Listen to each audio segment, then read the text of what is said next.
Have you ever had a Sunday where the kids in your class are having a hard time? If so, then you know that sometimes the hardest part about helping someone is figuring out what's wrong.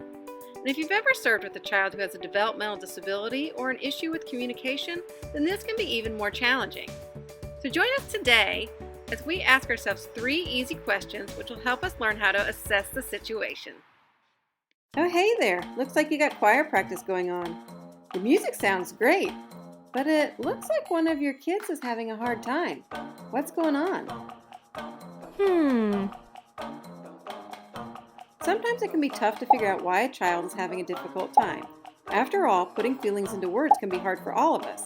But for children who have developmental disabilities, it can be even harder and sometimes impossible. So if you're serving a child with special needs and you see that they're struggling, how can you figure out what's wrong?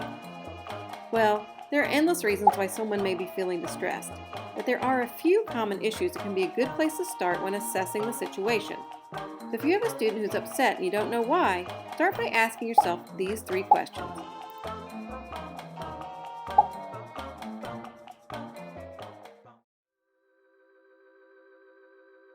Number 1.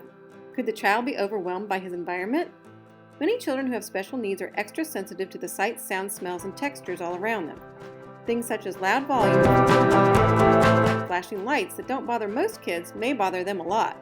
If this is the case, you may see that the child is covering their ears, pacing around, or acting out in other ways.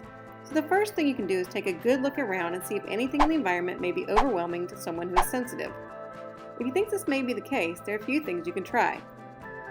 First, move the child to a calmer environment. Take them to a quiet corner of the room, offer a restroom or drink break, or allow them to spend some time in the sensory break room if your church has one of these rooms. Now, if you can't move the child out of the environment, then try offering them a weighted item like a weighted stuffed animal or blanket. Weighted items help calm the sensory system and are highly effective. Another great thing to give them is a fidget. This can sometimes help them channel their energy into something positive.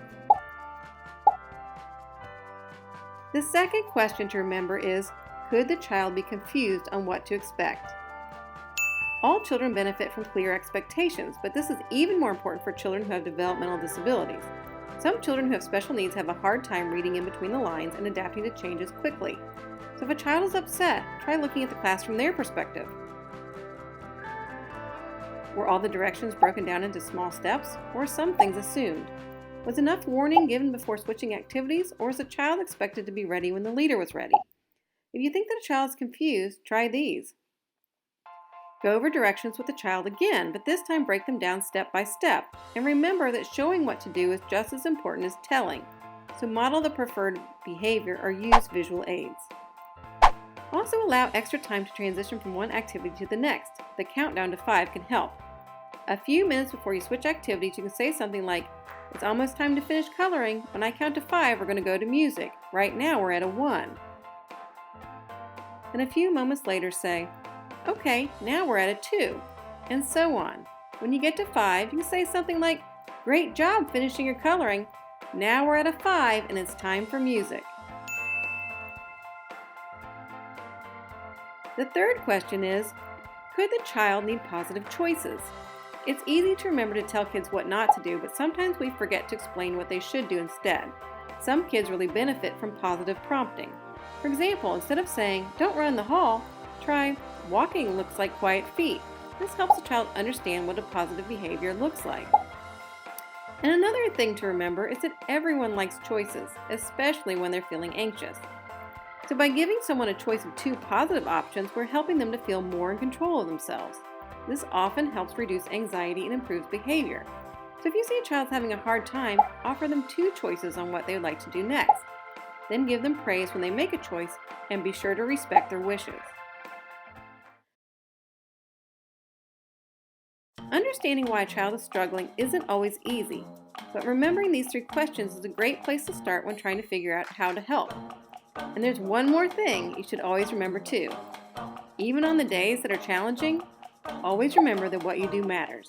Children's ministry isn't always easy, but it is always meaningful. And know that you are appreciated.